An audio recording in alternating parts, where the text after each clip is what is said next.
social rank, and social rank includes race and class and gender expression and ethnicity and like all this different kinds of social rank.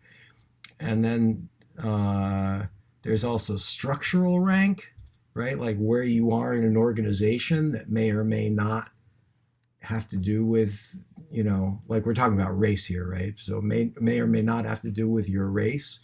Um, and then there's also like uh, like personal power, like psychological and spiritual ranks. So like I think about Diane here, right?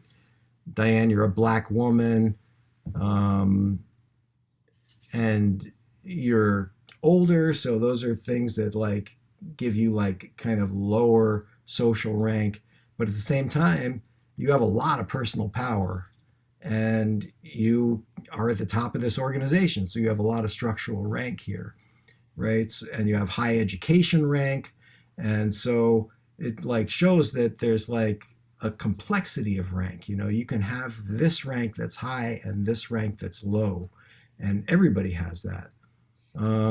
So the thing about rank and privilege is that those who have high rank and privilege in a certain area are often unconscious of it and unconscious of the impact that we have on people with lower rank and privilege in that area.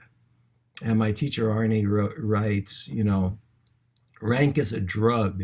The more you have, the less aware you are about how it affects others negatively. And I think that's just really powerful and real.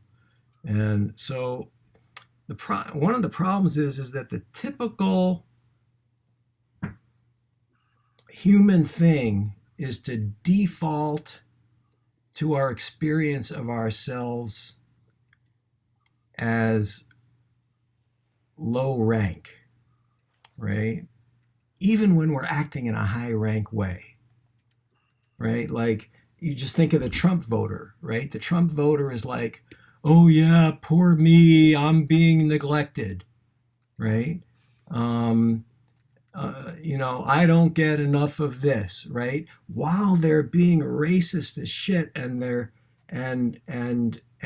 acting from this high rank position, right? And same thing, like since the beginning of slavery, right? Like black men were portrayed as a danger to white women, right? So it's like, um, this, oh, we're in danger, and so we have to do this, right? And I think that makes like people with high rank, like white people, like be really dangerous. Like is when we feel this kind of poor me. When we feel low rank, that's when we're the most dangerous in our whiteness.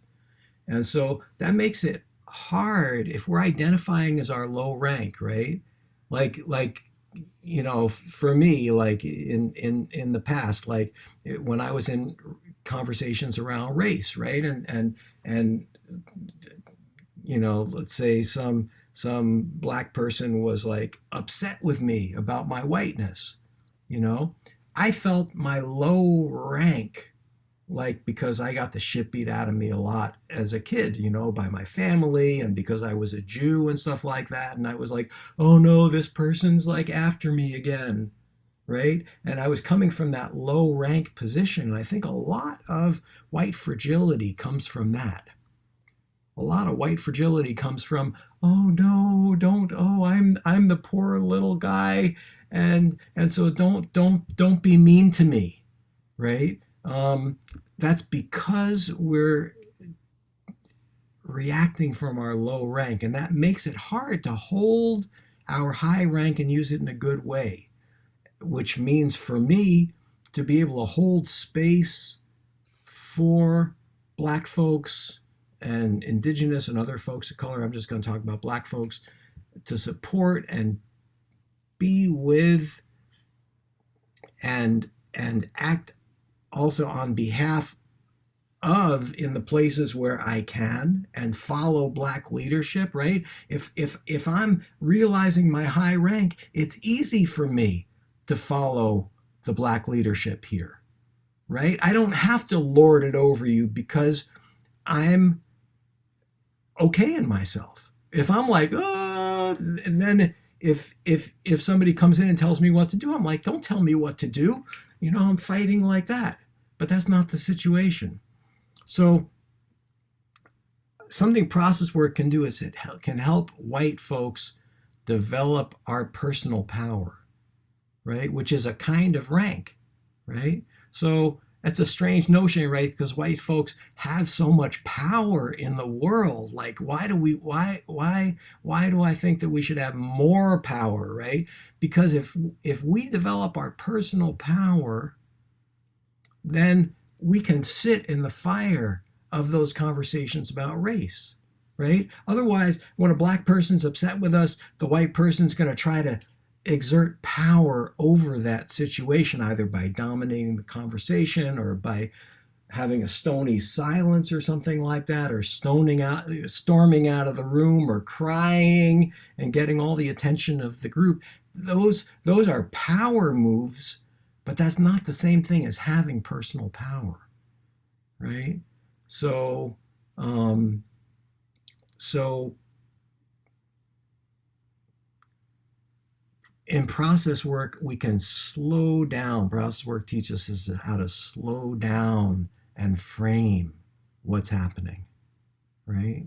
For instance, slow down and frame that's what's happening personally and interpersonally in a group is connected to what's happening structurally and systemically, right? Because those personal experiences that we're having don't just belong to us, right? They're a result of our racial socialization. They're a result of how we are manifestations of that society, right? It is that structural oppression. It is that systemic oppression that's manifesting in how I'm interacting with you.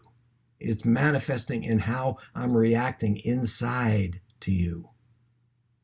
And so slowing that down and working with that and framing that can be super helpful. So another thing process work can help with is it can help with looking inside and finding how the world is inside of us, right? So because I've been in so many different processes and facilitated discussions around race, and it's so easy as a white person to say oh yeah, those racists out there, yeah, Trump, the Klan, but how process work helps us to look inside and find, how is Trump me? How is the Klan me? Even though I'm not out there marching in Charlottesville, right? How's that me? How is that operating in the way I'm interacting in the moment? How's that operating in the way I'm not interacting in the moment? How's that operating in the way that I am treating my friends, or that I don't have any black friends, right? All of that is the society inside of me. So another way that process work can help is by slowing down the interaction, right? And deepening it, right? Like one of the problems with conversations about race often is that often black folks are feeling so much and expressing their upset and rage and hurt, and the white people are like, we're stuck in our heads and we're frozen, you know. So process work has tools to help people come back inside of our bodies and come into our feelings, and that can help find empathy and compassion and take accountability. And that's not everything, right? The going inside is not everything, but it can be a really important step in getting white people to see the problem in themselves and to actually take accountability and take action. So, um, and actually, as Diane can testify to, process work can also help Black folks to come find and come into their personal power and their expression, and to be able to really find what's inside of them and bring that out. I've heard Diane talk about that. I've seen Diane do that a lot in process work settings, and heard you talk about that. That's why you want to bring process work into this, I think, Diane. And last month during our meeting, I talked about double signal some, right? A double signal, like I'm saying something, and then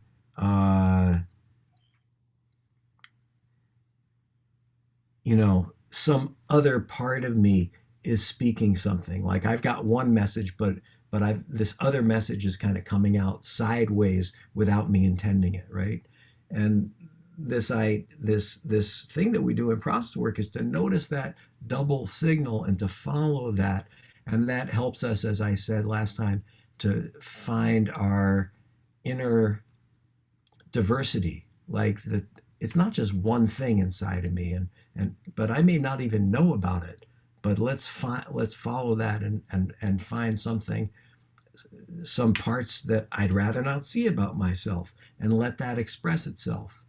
And Is so that that's the super. verbal and the nonverbal lane? It can be verbal and nonverbal. That's right, Lily. It can be me saying, "Yeah, I really love you. Oh, Lily, I love you." Right? Or, "Oh, I'm so interested in you." Right? Like that can be nonverbal signals. It can be in my posture. It can be in my position to you.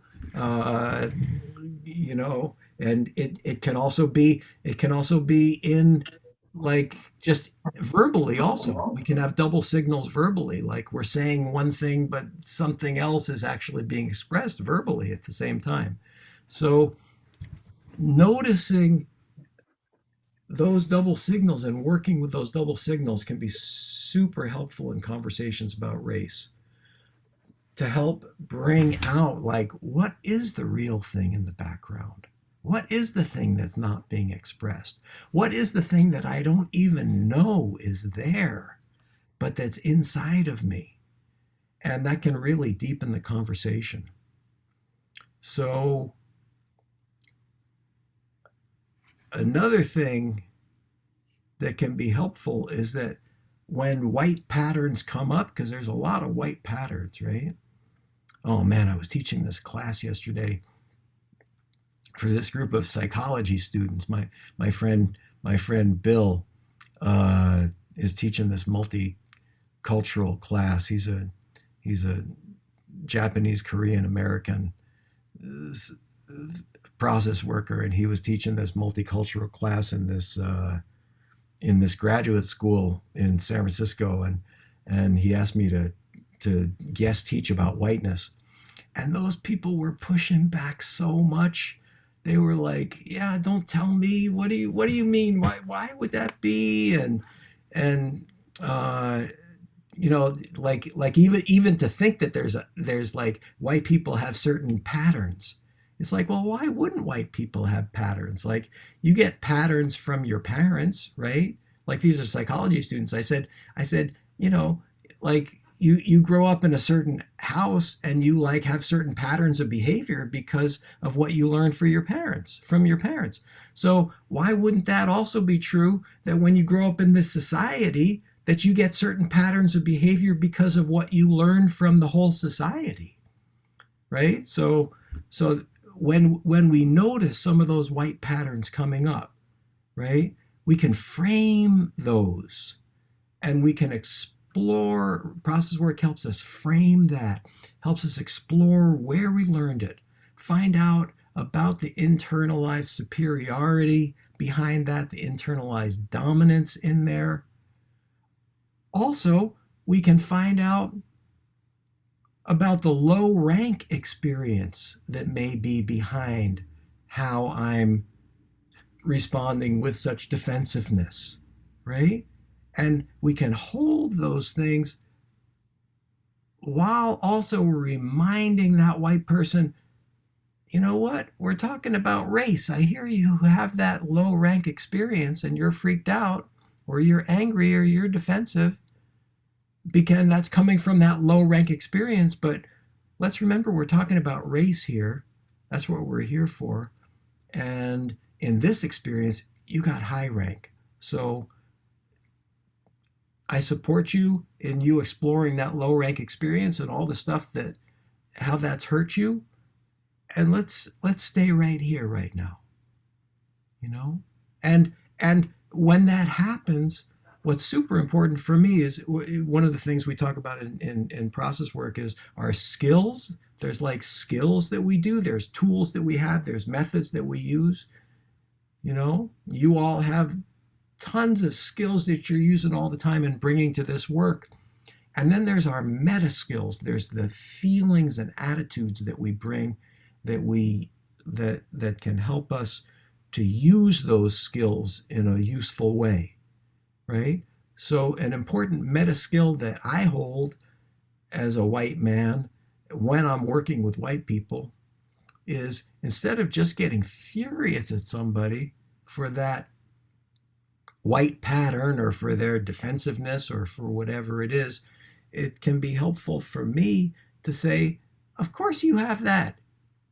You're feeling like you're in your low rank position. And of course you have that. That's a pattern of whiteness. And you're doing it now. I did it yesterday. I'll probably do it tomorrow. But let's learn how to do this together in a better way. So using those meta skills can be super helpful there. And if the facilitator frames those things, that's less emotional labor and teaching for the black folks to do. Now, at the same time, it's also important if the black folks, if somebody wants to say, well, I don't like what you're saying there, white person, then facilitating that interaction can be super helpful too. And to help that interaction go and to help it to deepen in some of the ways that I've talked about can make it an even more rich interaction. Anyways, those are some of the ideas that I thought about bringing today. Any questions, comments, disagreements, all of it? Go on, Zendiata. I don't have a disagreement at all. Matter of fact, I was very intrigued. I thought that was kind of deep. But okay, two things. One, I was thinking about you said that they asked you to teach about whiteness, and I've been listening to our conversations, as a group and as a think tank. I just want to bring this point up, and that is from my studies, and this don't make it right, but from my studies, in America, white is a socio status. It's not concerning your actual ethnicity or race. It's really a construct that has been used to fool everybody, and so that's why people can come over here from North Africa and claim white, even though they're not Caucasian, right? So or European. Um, Now, I agree with you, Nancy, that Lane is not talking about what I'm talking about. But what I'm talking about is having an understanding of what we're talking about as a group. When we're discussing certain things, because you also made a comment or a comparison in the beginning where you were talking about the mentality of somebody who didn't want to give back, or you were talking about the Trump supporter, right, or the Trump voter, and you said, okay, we're talking specifically about black people, and you went through, and then you said indigenous people. Now, I don't like to be a stickler on things, but I think as an importance is that, from my point of view, indigenous people would include so-called black people. We are the indigenous people of the planet, and definitely we are the indigenous people of this land. So it changes the perspective when you're talking about, and down, some people may disagree, but there have been a lot of studies done. You can check out the history of the Olmecs. You can go into some deeper studies about the origins of America, North America, and the people who were here first, and then take a look at some of the people who were with Christopher Columbus and check the accounts of his son. But I think if we change that perspective, that would help in facilitating some of this process work. If you see that, if you would see it in a way that, okay, here's a house that not only I don't own, but I took from someone else. And now that person, and then enslaved that person, and then bonked him in the head and told him I brought him from somewhere else. It makes a whole nother onion. It gets a little bit different. And if I think, and I'm not saying that everybody's even going to go and do that type of research and find that out, but you can find it. I say, check out Dr. Ivan Van Sertima. He has many books talking about the origins and the original people of this land. So maybe in that process work, this is something that could be used because it does change how you look at something. If you have a perspective of, okay, a long time ago, my people went to another land and took these people and brought them over here. We established it and we made them work it, and really they built it. That's one way to look at it. But if you look at it and say, hey, we came over here, killed these people, took their land, went over, brought some other people over here, then used them, then all the whole process and the half hasn't been told and the rest, it sort of adds a different dimension, I think. Now that's all I was going to say. But good talk. Yeah. Thank you. I'd like to make one more reading suggestion. Um, and I'll just name it, which I've had a lot of success in teaching, Blumenbach, and the history of, it's actually the history of in 1776, at the very beginning of Enlightenment, Blumenbach tries to categorize human beings, right? And that's where, to cut to the chase, that's where the term Caucasian comes from, and he does this whole thing about what we would today call phenomenology and genealogy, right? Without, he didn't have those terms of that frame. But the interesting thing is that he said, physical characteristics should never, he said this, but it was right at the beginning of the slave trade, right? And it was completely exploited. He said, you could never use physical characteristics as a marker for capacity, right? That would be a totally wrong thing and incorrect thing to do. And it was Blumenbach's actually work that was actually grabbed by the enslavers to say the very opposite of what he was saying. And that's why I never liked the word Caucasian, because the earliest skull in this thinking that was actually human skull that was actually found was found in the Caucasian mountains. And this is where his aesthetics literally and his science got all confused, and his religion, because the skull was seen as perfectly shaped and proportioned, the eye sockets, the nose, the mouth. And since we're created in God's image and we are perfect shape, that must have been the first human being, right? Caucasians must have been, and everything else is a deviation from, right? So he got a little confused, and you can already see in his thinking, you can see the race operating, Yeah. even with all of his intentions and and his warnings, Blumenbach.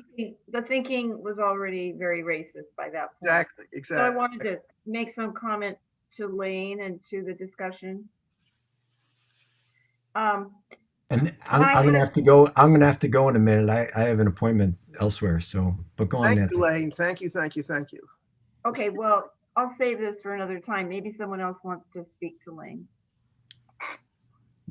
Nobody has to talk to me. It's good. I don't need feedback. No. I'm trying to cultivate my personal power inside of myself, because I spent so many years like hoping that black people would like me and then feeling bad if they didn't, and then freeze if I didn't get the reflection that I thought that I should get, And that was really fucking dangerous of me. So I'm good. I'm good. Be well, friends. God bless. God bless. Thank you, Lane. Hey, Lane, Yeah. on your way out, I think the way we will all like you is just you being like yourself, being honest. That's the best way people are like you. I'm doing my Amen. best. Amen. I'm as Much honest with you appreciated. as I am with myself, and I'm trying to get more honest with myself too. Be well, friends. You Well, too. Thank you. Could I add to that point that Sundiata said? Yeah, Am I? Yeah, I'm not on mute. Sundiata, you know I got love for you, but sometimes people ain't gonna like us, and I that's the other side of this, right? Like even when you're being real, I've run into some shit just like we all have. So I think to me, as long as you're real and you're coming from a place of that, you got to live with yourself in that way. That's all I'm saying. Like, and I join your sentiment. You know that, right? Like, if you're not going to be real, then please don't even come into the playground. But just because you're real doesn't mean we know that, right? Like, because we're not trying to be well liked. We're trying to win something here. So that was a hard lesson for me to learn, right? Because I always wanted to be, I was down with all the people and people liked me. And then as my politics got clearer and clearer and the things I stood for got clearer and clearer, lines were drawn and shit happened. And for me, I'm just owning my own stuff. For me, I was so masculine. I said, fuck it. I don't care what anybody thinks. But the truth was I did care, but that couldn't get in the way of what I was doing. But I did what I call a spiritual bypass. I just said, it doesn't matter. They're all fucked up. Whereas what mattered was it did care. I felt hurt, but I still got to do the right thing. It's like to me that definition of courage is not without fear. The definition of courage is you have fear and you make the choice to do the right thing. I wanted to share an example about privilege and rank. Um, it's short, but in one of the whiteness workshops I was doing, over and over, this white woman kept talking about being so poor growing up in inner Los Angeles that she's a white woman, she couldn't understand how she was privileged. And finally, someone sat her down and said, you were poor and you were not Black. Now look at the difference your life would have had if you'd also been Black. And it took her a while to process it, but she finally got it. Her rank around race is, in our society, unfortunately high, but her rank around economics was low, and she couldn't see the distinction. So white people have to get this separated, and the more, I think that's what we're all trying to help do, is change the racial dynamics in the United States.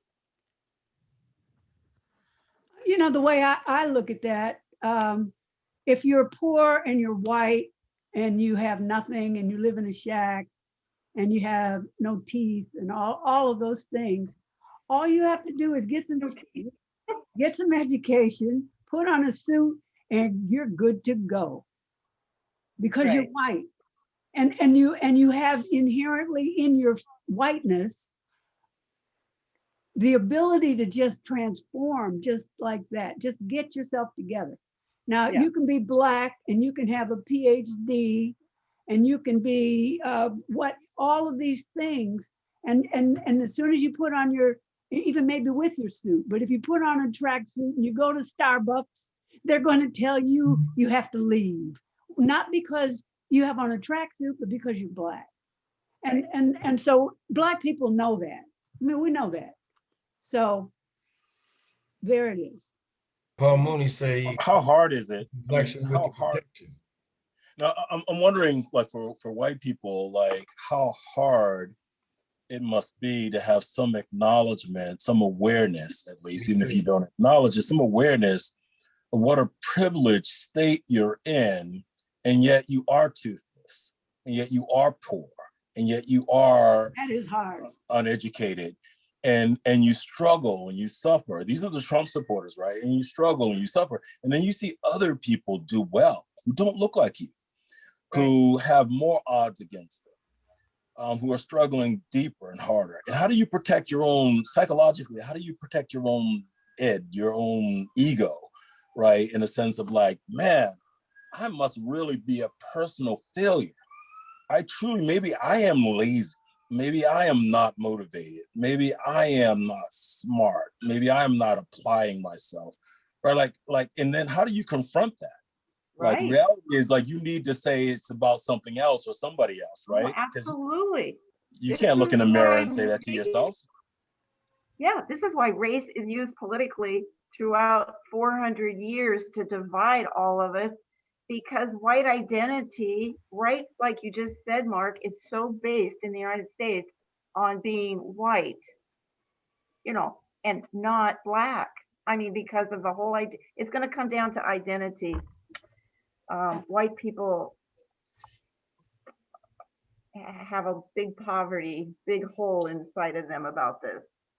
I mean, there's a human part of me that would say I might be mad too. I don't think I'm that person, but I might be mad too if I had all these advantages and I still wasn't winning.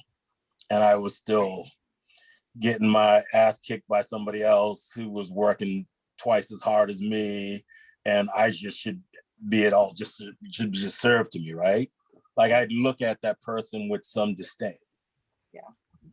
And I think that's what's going on in this country. I guess the question is, like, how do you help, like, you know, your counterparts or other white folk, or at least folks who have white identity? I don't believe in race, actually, but people who have white identity, skin, culture, whatever it is for them, to sort of, I don't know, get past that.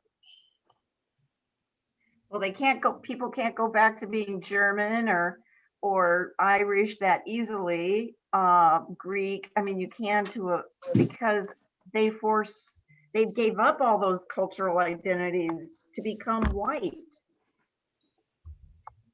you know, to blend together with other Europeans when they arrive. So they don't have many cultural roots anymore. It's a difficult topic. I agree with Mark. Interesting thing you said, Nancy. I don't know if you guys remember, there's a scene in Cry Freedom, when that movie about Stephen Biko. Remember that one? Yeah. And Yeah. there's a scene in there where Denzel is on a stand, and the judge says to him, he says, you know, you people call yourself black, but you're really brown. Well, why do you do that? And then Denzel says, well, you people are more pink than white, so why do you do that? And the man said, exactly. And I thought about that scene a long time. That right there said a whole lot without saying anything, because there's a code, there's something that goes along with that. The only thing is, those who know that you can keep your nationality and still claim that card. Yeah. Having a nationality keeps you linked into the world, really, into the nations, the world of nations. Because I agree with Mark. Really, there is no such thing as race. I mean, we're a human race. We put I agree with Mark too. photography and all this colorism and all of that, and now we find ourselves in the midst of it, so we got to deal with it. You know what I mean? We can say there's no such thing as race. And I agree, but we both know that people see color. You know, so it's like I don't know. It does get deep. It's deep. You know, one of the big things that I tried to teach in my 30 plus years of teaching was that there's no scientific basis for racism. And I would go through all what that really means, you know, and then I said, but racism pervades everything. So how can there be no scientific basis for it? But politically, it's the most powerful thing in our experience. And that contradiction is what is really hard for people to wrap their head around. And in fact, whiteness is a construct. You know, that's a whole other thing. People were starting to just then say, you know, Nancy was starting to say about, we've lost, you know, the idea of my Greekness, my Italian, my Jewishness, whatever. Whiteness is a construct, and it's a construct that was created during slave trade. It's that simple, and that sad, and that's sad, that powerful, that evil, that's pernicious. Well, And- but you know, whiteness is, Lily, go ahead. Well, when Lane was talking about the grad students and he's kind of talking about white culture and privilege and they are arguing with him about it, like that white people also don't want to think that whiteness has a culture and the patterns. They think of whiteness as the absence of race and not that there are those thought patterns and what is valued in white culture. So I was thinking about the resistance he was met with. And I was also wondering what the class looked like and who those students Yeah, were pushing back. But to me, whiteness is a commodity. And there's really anti-blackness. I mean, that's the whole thrust of this. Collaborative. People may or may not be white, but they're selling whiteness. As immigrants come into this country, they buy in to whiteness. And what is whiteness? Anti-blackness. Yes, yes. That they give up their other identity. Country, and no longer, you don't have to be from white countries anymore. You can be from anywhere. And if you buy into anti-blackness, pushing back on black people, not living around black people, finding something wrong with black people, if you do that, you become an honorary white person, and you can function in white society. So what is whiteness? It's all about anti-blackness, and whiteness is a commodity that they're using and they're selling to new people coming in to try to keep the whole capitalist thing going. But people want to do it. They don't care if it doesn't make any sense to be coming in to try to be white and be whiteness, to buy whiteness. They don't care because they want what whiteness affords. So whiteness is a commodity. Black people would buy that too, if possible. But it's harder. Get a couple shares of that. When you look Some at some try to buy it. when you look at especially in the Northeast, Easy. and you've got black people from the islands, and they'll come and they don't want to be associated with African Americans because they are better, and because why? They're trying to get some piece of this whiteness. They want to come and hold on to those accents. They want to be from Africa, the motherland, but not as African Americans. And when we start looking at reparations, we're going to look at for the descendants of United States slavery, because that is where the anti-blackness is targeted.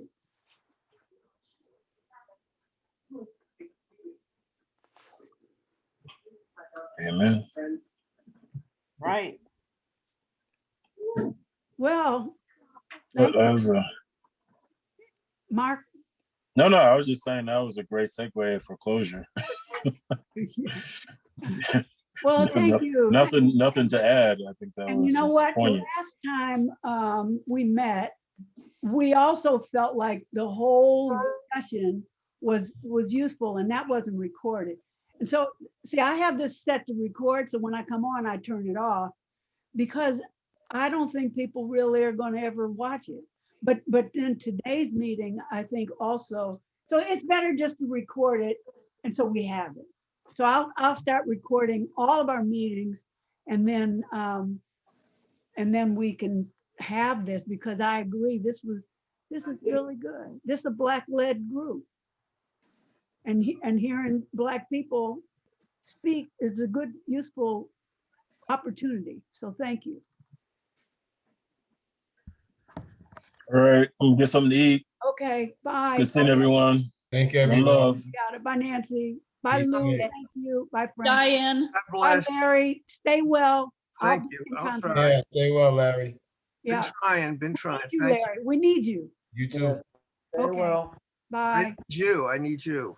Okay, good. Now I heard that. I'll come and get you. Thank you. Bye. Bye. God